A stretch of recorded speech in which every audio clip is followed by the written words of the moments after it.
Cultural es básicamente una organización que es naciente, que pretende trabajar con las organizaciones vecinales, sociales de la comuna, bajo el alero de la educación popular. Así como hoy día tenemos al economista Gonzalo Durán de la Fundación Sol, quien con toda la disponibilidad ha venido acá para entregarnos una charla sobre la reforma tributaria. La charla va a constar más o menos de 40-50 minutos, sin break, y al final de la charla vamos a tener tiempo para algunas preguntas. Damos la bienvenida a Gonzalo.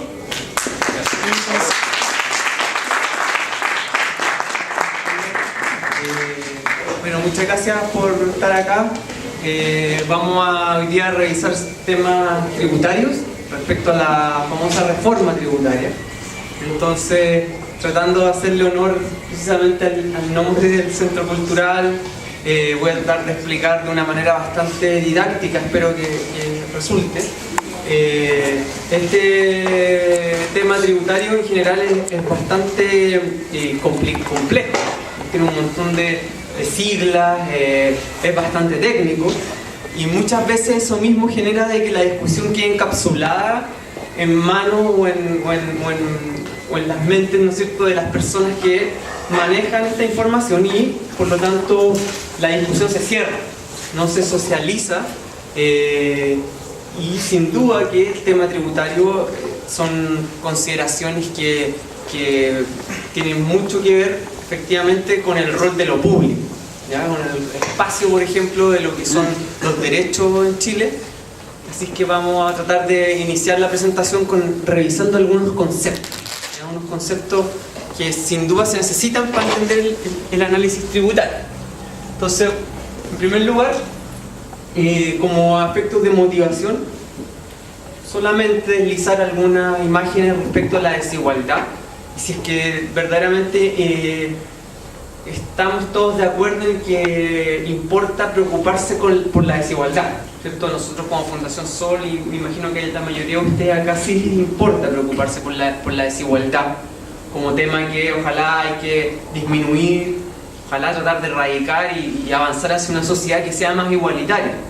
Sin embargo, es muy importante poner en contexto este tipo de afirmaciones, precisamente porque tanto en la disciplina como en la línea de pensamiento económico, la desigualdad es algo que es un tema en disputa, ¿ya? No es como la pobreza. La pobreza es otro gran tema que siempre está en debate, pero cuando uno habla de pobreza, uno podría decir que la mayoría, o quizás el 100% de los sectores políticos, el 100% de las personas están de acuerdo en que la pobreza es un mal, y que la pobreza como un mal hay que superarla, ¿cierto? Y que es muy importante erradicar la pobreza. En cambio, en desigualdad eso no es tan así. Hay vertientes de pensamiento que señalan que la desigualdad incluso es buena. Señalan de que a través de la desigualdad los países se van desarrollando, los países van creciendo, producto de la desigualdad. Y cómo argumentan un poco esta línea conductora. Por ejemplo, se dice que a través de la desigualdad las personas tienen envidia, y a través de la envidia lo que hacen es esforzarse por conseguir lo que el otro tiene, ¿no es cierto? Entonces yo, al esforzarme por conseguir lo que el otro tiene, consumo, por ejemplo, más educación, cuando la educación es vista como un bien de consumo. Yo voy adquiriendo más capital humano, como se le dice, y con eso voy también aumentando mi productividad. Entonces, como que la envidia es vista como un motor que impulsa, ¿no es cierto?, productividad, y la envidia es producto también de la desigualdad. Entonces eso es un mecanismo que obviamente es súper discutible, pero que hay personas, hay sectores de la población, de la sociedad, que sin duda tienen muy arraigado esa línea de pensamiento. Entonces tampoco hay que olvidar de alguna manera que está en disputa este tema, y que por lo mismo hay sectores políticamente identificables, ¿no es cierto?, que quizás hoy en día no es tan correcto decirlo, pero en su momento ellos defendían la idea de que la desigualdad es positiva. ¿Qué pasa hoy en día con el panorama de la desigualdad de ingresos a nivel mundial? Ustedes posiblemente recordarán que no hace mucho tiempo África, sobre todo por la cultura que todavía existe en algunos países de Sudáfrica, sobre todo, donde todavía existen clanes, se tenía en el inconsciente que África era el continente más desigual. Sin embargo, con el tiempo eso cambió y el continente más desigual es América Latina. En América Latina, si se fijan, está bastante achurado como en color rojo, que indica mayor grado de desigualdad. Para medir la desigualdad de ingresos, generalmente lo que se usa es el llamado coeficiente de Gini. Entonces, quizás han escuchado este coeficiente de Gini. Es como un termómetro, ¿no es cierto? Un termómetro que se mueve entre 0 y 1 o a veces entre 0 y 100, cuando uno amplifica la escala. Entonces, cuando uno llega al 1 o cuando uno llega al 100, estamos en presencia de sociedades totalmente desiguales. Mientras que cuando nos acercamos a 0, totalmente igualitarias. Todos los recursos se dividen para todos por igual. Entonces, en general, los países europeos, de Europa Central, Escandinavia, tienen coeficientes de Gini que están entre 0,25, 0,35, 0,40 máximo. Mientras que los países más subdesarrollados enfrentan Gini entre 0,40 y 0,65 como máximo. Chile, en general, ha enfrentado coeficientes de Gini que no bajan de 0,55, considerado un indicador bastante elevado. O sea, estructuralmente nuestro país es de los top 1 en desigualdad de ingresos. ¿Ya? Y es muy importante porque justamente en estos días se discute la reforma tributaria y para los que han seguido un poco la prensa, la discusión quizás más internacional respecto a la desigualdad, quizás habrán escuchado de un economista que está dando mucho que hablar en estos días, un economista francés que se llama Thomas Piketty, o Thomas Piketty, como le dicen algunos. Y este economista, de alguna manera, ha revolucionado lo que es la manera de mirar la realidad de la desigualdad. Este economista escribió un libro, publicó un libro, que es un manual que tiene más de 600 páginas y es el bestseller de hoy en día en Estados Unidos y en Europa, y que de alguna manera se llama El Capital en el siglo XXI. Vale decir, agarra el nombre de la obra célebre de Marx, El Capital, pero lo contextualiza, ¿no es cierto?, en la actual fase del capitalismo, ahora, en el siglo XXI.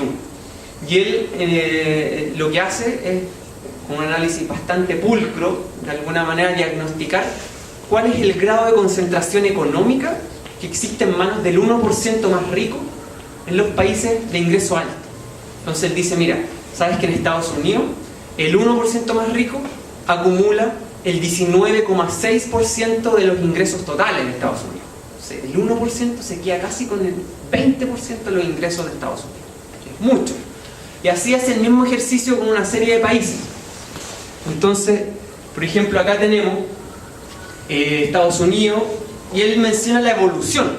Menciona, bueno, hace 30 años en Estados Unidos el 1% se quedaba con el 8,2% de los ingresos. O sea, del 8,2 saltamos al 19,3 en 30 años. O sea, aumentó la concentración. Y lo mismo, fíjense, en varios países europeos, Francia con un 8,1, Australia 9,2 y así. Piketty no investiga el caso chileno, pero el año pasado unos profesores del Departamento de Economía de la Universidad de Chile, los profesores López, Figueroa y Gutiérrez, hacen precisamente lo mismo que hacía Piketty en su investigación, pero para el caso chileno. Entonces estos profesores llegan a la conclusión de que en Chile el 1% más rico acumula el 31% de los ingresos. O sea que la situación chilena es la más radical dentro de la base de datos que está disponible en este minuto a nivel mundial para efectos comparables. En ese sentido uno podría decir correctamente y técnicamente de que Chile es el país más desigual si es que se mide mediante este indicador, cuánto acumula el 1% más rico. Estamos hablando de que en Chile el 1% más rico, si somos 17 millones de personas, cerca de 17.000 personas, acumulan entonces cerca de, estamos hablando, un 31 o 30,5% de los ingresos. ¿Ya? Y por eso que también se habla también de que en Chile esta misma investigación concluye de que el 0,1% el 0,1%, perdón, aquí el 0,1 sí son 17.000, ahí sí, 0,1% que sí son los 17.000, que son aproximadamente 4.500 familias. Ahí quizás nos vamos a tocar con el video que salió también a raíz de la reforma tributaria, de ahí vienen los datos. Este 0,1%, que son 4.500 familias aproximadamente, tiene un ingreso per cápita mensual por persona de 82 millones de pesos. Por persona. ¿Ya? Son datos que son bastante fidedignos porque provienen de bases de datos del Servicio de Impuesto Interno. O sea, son desde las declaraciones que estas personas tienen que hacer de su renta anual. De manera que estamos ante una situación de bastante concentración económica. Y cuando uno ve cómo ha sido la evolución en el tiempo de esta desigualdad, podemos observar de que si comparamos la brecha de ingresos entre las personas que pertenecen al 5% más rico versus aquella persona que pertenece al 5% más pobre, vemos que en el año 90 había casi 130 veces. Y con el correr del tiempo ha ido aumentando, llegando a casi 260 veces en el año 2011. La brecha de ingresos. Por lo tanto, también ahí se observa de que, si bien somos uno de los países más desiguales, esta desigualdad ha ido creciendo incluso después de la vuelta a la democracia, ¿no es cierto?, en el año 90. Son elementos que vamos, ¿no es cierto?, trayendo para hacernos un buen diagnóstico. De manera tal de que podemos hablar de un análisis de desigualdad y un análisis que se puede ordenar en dos espacios. O dos hebras que nosotros le decimos, son dos hebras analíticas que han sido convenientemente olvidadas por lo que puede denominarse, ¿no es cierto?, el establishment político, la élite política, los tomadores de decisiones. Estas hebras son, en primer lugar, la redistribución de ingresos por la vía de la acción fiscal, es decir, ¿qué pasa con los impuestos? ¿Sirven o no sirven para mejorar las desigualdades de ingresos? Chile tomó una postura hace más de 35 años cuando dijo los impuestos en Chile no sirven para mejorar distribución de ingresos. Por lo tanto, no vamos a esforzarnos en hacer un sistema tributario que apunte a ser más igualitario, porque no sirve. Por eso que hablamos de que son hebras olvidadas. De eso ya no se discutió entre el año 84, que fueron las últimas reformas tributarias, hasta el año 2013. Nunca más se discutió sobre los impuestos y su vinculación con la desigualdad de ingresos. Pero Piketty, con esa figura que nos mostraba, ¿no es cierto?, de cuánto acumula el 1% más rico, uno dice, bueno, ese es el diagnóstico que hace Piketty. ¿Y cuáles son los análisis que hace este economista francés? Él dice, la culpa de esto, de alguna manera, la responsabilidad de este alto grado de concentración tiene mucho que ver con los sistemas tributarios, los esquemas fiscales. Y ciertamente muchos lo han criticado a Piketty también, desde el lado, por ejemplo, de otros intelectuales famosos como David Harvey, que precisamente han dicho, bueno, Piketty en su análisis olvida también de que la desigualdad no es tan solo un tema de tributos, no es tan solo un tema de impuestos. Un componente muy relevante del crecimiento de la desigualdad tiene que ver con el mundo del trabajo y cómo desde ahí se puede disputar, ¿no es cierto?, la generación de valor, se puede disputar la participación, se puede disputar la generación de la riqueza. Por lo tanto, cuando hablemos de desigualdad, es bueno hacer esta distinción. El impuesto, claro que ayuda, pero es solo una parte. La otra parte muy fundamental son las relaciones de producción, es decir, cómo se intervienen, ¿no es cierto?, trabajadores y empleadores en torno a la producción misma. Y eso, obviamente, una reforma tributaria no interviene con esta hebra. Para hablar de mejorar distribución de ingresos, por ahí tenemos que, ¿no es cierto?, hacer otro análisis, que es el análisis de la acción sindical. Eso es como primer elemento, es un adelanto nomás de lo que viene cuando se señale, bueno, con esto vamos a solucionar la desigualdad. Un poco, no nos vamos a meter con las relaciones de producción. Cuando de verdad hablemos de relaciones de producción, ahí podemos hablar de que efectivamente estamos mejorando la desigualdad. Vamos a ver entonces algunos puntos clave de lo que es los sistemas tributarios, tanto a nivel más filosófico como a nivel más chileno, ahí viendo algunos puntos clave. Lo primero tiene que ver con la definición de cuál es la filosofía. ¿Cuál es la filosofía? ¿Cuál es el rol que tienen los impuestos en la sociedad? O sea, ¿de qué sirven los impuestos? Y aquí existen también dos visiones bastante divididas, ¿ya? Y hay una que señala que obviamente el impuesto es necesario porque opera como una especie de contrato social entre todos los miembros de un Estado que tienen que de alguna manera contribuir para financiar los bienes y servicios públicos. O sea, sirve como provisión de financiamiento para los bienes y servicios públicos. Para eso sirven los impuestos. Y por lo tanto es legítimo que cobren impuestos y yo voy y pago mi impuesto. Esa es una vertiente y es la llamada vertiente del contrato social. Y existe otra que es menos también nombrada, pero también muy presente, que es la visión de que el impuesto es como un robo. Es un robo por parte del Estado. Dice, bueno, yo como empleador, yo genero empleo, le doy trabajo a la gente, ¿por qué además de eso tengo que pagar impuestos? No, pues ¿por qué? Y es una visión que también está muy presente, la de que el impuesto es un robo por parte del Estado. En el siglo XIX, un economista también francés se hizo también famoso al acuñar el término que los impuestos eran una forma de expoliación, robo, expoliación, legalizada. O sea, era lo mismo que si a una persona lo asaltan, el impuesto es lo mismo, es un robo pero está legalizado en el fondo por la ley, ¿ya? Entonces ahí existen dos divisiones bastante marcadas y Chile por mucho tiempo, desde la reforma tributaria del año 74 y la reforma tributaria del año 84 bebió y se influyó mucho en base a esta visión de la expoliación legalizada. Al decir, los impuestos son como un robo por parte del Estado hacia las personas que más tienen. Esa es la filosofía que primó en dictadura y que luego nunca se modificó esa filosofía, porque no hubieron reformas tributarias sustantivas. Como esa fue la filosofía que primó, eso significó que toda la arquitectura del llamado Decreto Ley 824, que es el Código Tributario, toda la estructura del Código Tributario, se levante en función de esta filosofía.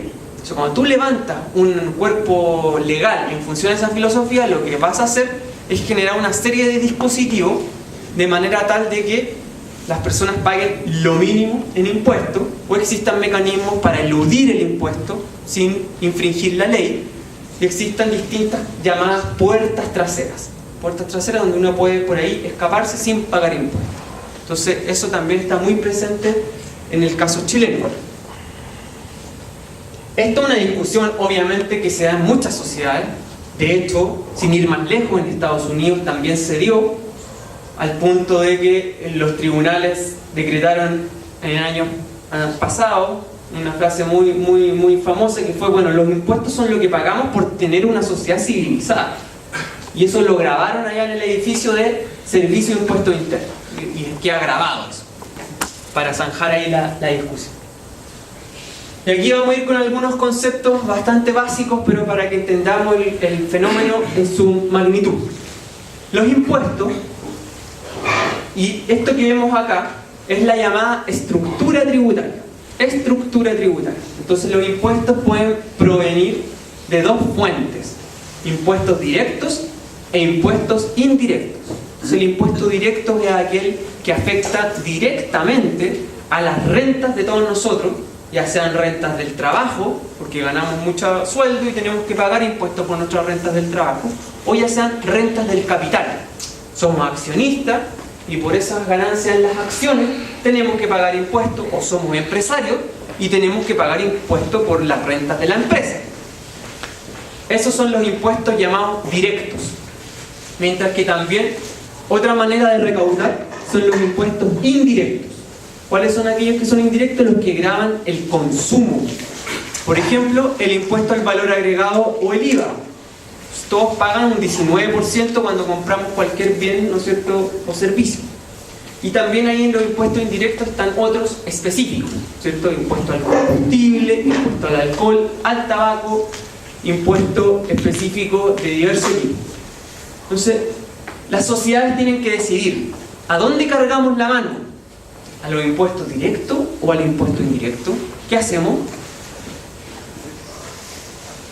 Y aquí tenemos la decisión ya a nivel empírico, esto es lo que nos dicen los datos, respecto a una serie de países de la OECD. Vemos de que, por ejemplo, de cada 100 pesos que recauda Francia, de cada 100 pesos que recauda, 24 provienen del impuesto indirecto. Por lo tanto, la mayoría, estamos hablando de 76 pesos, los recauda a través de gravar a las rentas, a los ingresos de las empresas, a los sueldos de las personas, al patrimonio de esas mismas personas más ricas. O sea, la mayoría se recauda por impuestos directos. Y lo mismo pasa en casi todos los países desarrollados. En general, el promedio es de un 32% por impuesto indirecto. Por lo tanto, el resto, la mayoría, el 68%, impuesto directo. Ellos decidieron que su estructura tributaria iba a estar cargada para el impuesto directo. En Chile, en cambio, lo que se ha decidido es que el principal eje recaudador son los impuestos indirectos. Entonces, finalmente, cuando uno dice de la torta de impuestos, ¿qué es lo que más aporta esa torta de impuestos? En primer lugar, la primera mayoría es el IVA, consumo. El puro impuesto al valor agregado representa prácticamente la mitad de lo que se recauda en Chile. Y la otra mitad se reparte entre los impuestos específicos, entre el IVA, entre la seguridad social, impuesto a la propiedad cuando existe, o sea, el resto. Pero fíjense cómo es en otros países. Entonces, uno podría señalar, bueno, ¿qué pasa? Que la mayoría de esos países son sociedades que son industrializadas, son de ingreso alto. Entonces alguien me podría decir, esos países tienen esa configuración y le cargan la mano al impuesto directo. ¿Por qué? Porque esos países son mucho más desarrollados que nosotros. Entonces, ellos, lo que tiene que hacer Chile es esperar a que se desarrolle y alcance, por ejemplo, los niveles de ingreso per cápita de Francia. Y uno, esperando, va a saber de que vamos a alcanzar esos niveles. Hay personas que argumentan eso. Y eso es falso, porque si uno ve, esa es al año 2012. Afortunadamente existen estadísticas hacia atrás para estos países. Entonces uno puede retroceder en el tiempo y ir hacia aquellos años donde estos países eran como Chile. Si usted me pudiera decir, ¿cuándo eran como Chile? Por ejemplo, Francia era como Chile por ahí por el año 70. Estados Unidos era como Chile por ahí por el año 50. Para que vean más o menos los niveles que tenemos. Japón era como Chile en el año 80. Entonces uno retrocede y ve, bueno, ¿qué pasaba en esos años? Y en esos años, el promedio que hay es de 32. Para esos años el promedio era de 31. Por lo tanto, siempre, toda su vida, uno podría decir que estos países tomaron esa decisión de ponerle la mano y cargarle la mano al impuesto directo. Y eso fue una decisión que se tomó y que no tiene que ver con el nivel de desarrollo que va adquiriendo el país. Eso es primero, ¿no es cierto? Es como cuando se discute qué es primero, el huevo o la gallina. No es que primero sea que hay que crecer y después llegamos a estos niveles. No, primero se decide la estructura y después se crece, pero primero se decide la estructura. Entonces, uno ve, de hecho, en Chile, ese era el primer concepto, entonces, la estructura tributaria. Segundo concepto importante, la carga tributaria. ¿Qué significa? También lo hemos escuchado. ¿Qué es la carga tributaria? La carga tributaria significa respecto al Producto Interno Bruto, ¿no es cierto? Todo lo que se produce en un país en un determinado año. ¿Qué porcentaje representan los impuestos que se recaudan? Entonces, si yo recaudo